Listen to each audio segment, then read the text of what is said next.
everybody, and welcome back to Movie Files. As you can see from the title of this video, I am here to talk about the film Roma, which debuted on Netflix this past Friday, but actually came out a couple months ago during TIFF. And a lot of my favorite movie reviewers had nothing but great things to say about this film. The M word was thrown around a couple times in some of the reviews I saw and read, which is this film is a masterpiece. And I am here to let you guys know what I thought about this film. Now, before I get into my non-spoiler review here, I want to welcome all the newcomers to Movie Files.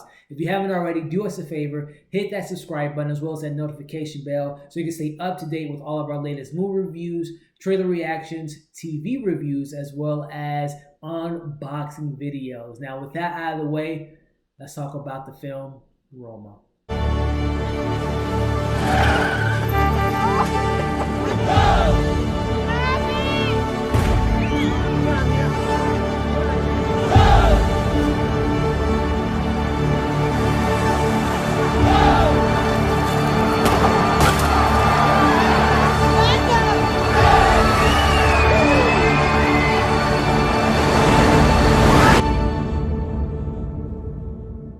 Alrighty, so Roma is a story that chronicles a year in the life of a middle-class family's maid in Mexico City in the early 1970s.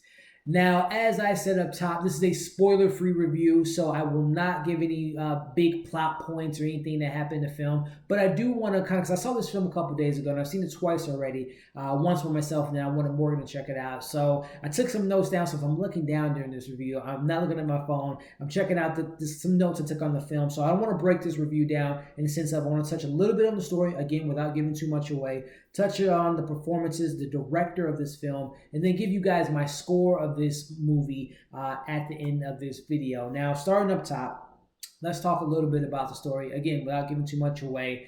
One of the things that I read about on this film and heard about and seen featurettes about it, Alfonso Cuarón, this is 90% of this film is based on his memories, his true life. So sometimes when you hear, based on true events or whatever the case may be, or a personal story like this, sometimes you might think you might not find something to connect to, but that was not the case for this film, for me at least. I didn't go through a lot of the personal stuff that this family and the maid went through, Cleo, but, the themes of regret, we can all relate to that. Family drama, childhood memories, the idea of the fear of the unknown. There's so many themes in this film that I connected to that I really kind of latched onto, which was great while watching this film. Another thing, too, that really kind of hit home for me is the idea of you never really know what someone else is going through.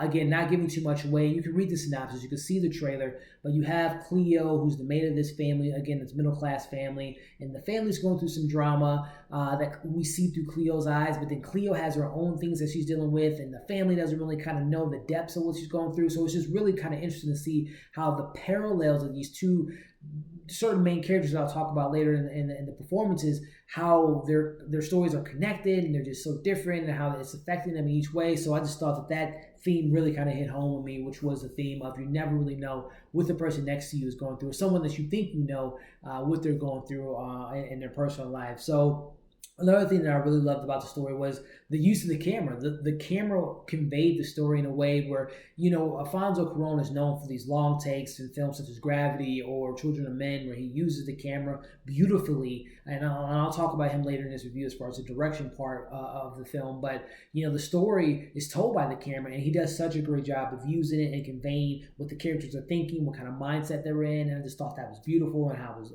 just beautifully done. And also, too, this is an emotional story, and it requires you to be on the journey through and through from the beginning to end, and you're with these characters, and it is such an emotional journey they would go through, and the way that the emotions are told throughout the story, and where you end up from the beginning all the way to the end is just really well done. Now, getting into the actual performances, again, it's really two leads. You have Cleo and you have Sophia, and Cleo's the maid, and Sophia's the mother of the middle-class family.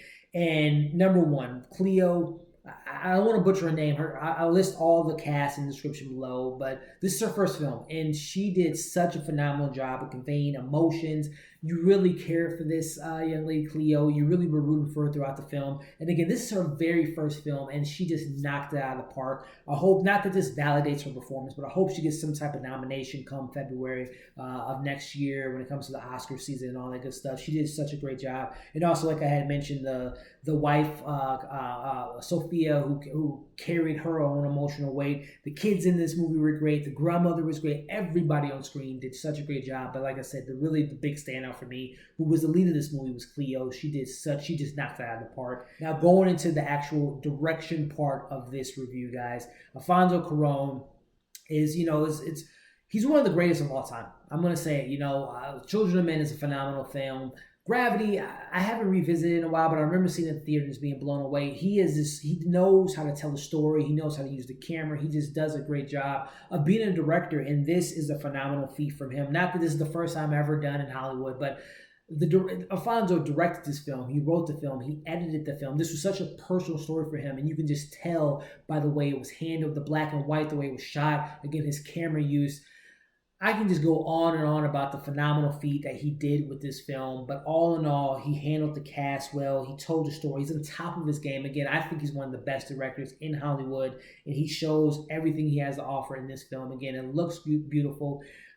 He delivers on every point, and I just think, again, not that this validates anything, but I really hope he gets a nod for Best Director, because this film was directed beautifully by him, and again, it was told beautifully by him as well.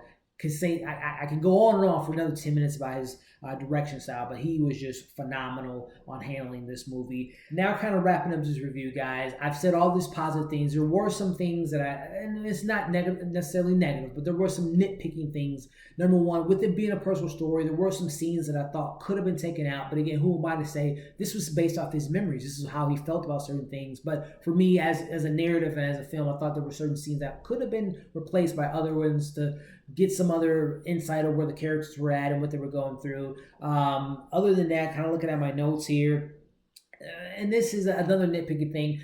At the beginning, about 20 minutes, you got to get used to the feel and the tone and the pacing of the film. But once that 20-minute, 25-minute mark hits, you're on the journey for the rest of the film. But it is a little bit slow at the beginning. And again, like I said, I wish they could have took out some scenes and injected with some other ones. But all in all, I'm giving this film, I believe the last time I checked my list of films this year, I've given 5 out of 5, I think 6 times so far this year. And this is going to be another one for me, guys. This film is 5 out of 5.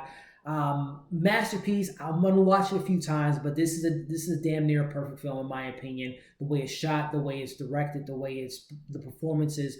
It's just a great film all in all. Again, it's emotionally driven. It's some really heartbreaking moments in the movie that I don't want to talk about, but you guys know that have seen it and what I'm talking about. This is a great movie, and it's definitely going to be somewhere on my top 10 of 2018. I'm piecing together my films now, but this was a great film, guys. Definitely recommend it. It's on Netflix now. I think Netflix is really kind of putting their pole in the ground. They have Disney coming next year. They obviously have Amazon and Hulu they compete with. But if they get more films like this, obviously we had Beast of No Nation, this film, and then Martin Scorsese's film, The Irishman, next year, and many other films that are coming out that they have announced with these great talented directors and actors and actresses and stories. So this is one of them. This is one of the best films on Netflix, one of the best films of the year. Definitely recommend it, guys. So if you have seen this film, definitely comment below what you thought of the movie. If you haven't, let me know if you're interested, and also let me know what you guys thought of this review. Hit the thumbs up video, share this video, and if you guys aren't already, definitely subscribe to our channel, but also follow us on our other social media accounts. We're on Netflix. We're on Instagram. We're on Twitter. We're on Facebook. Definitely check those links below in the description. Follow us on those social media accounts so we can continue these conversations. We love talking to all of our people on the different social media outlets. Definitely check out our other content on our channel. Movie review for Spider-Verse, which I love. Things to keep an eye out for, our top 10 movies of 2018, our most anticipated films of 2019, and also a trailer reaction for Men in Black, which just recently dropped. So definitely check out that content, guys. I am going to check out some other stuff here. I'm going to go check out Bumblebee and Aquaman during the holiday season, so definitely keep an eye out for those reviews. As always, guys, thanks for watching this review, and we will see you on the next video.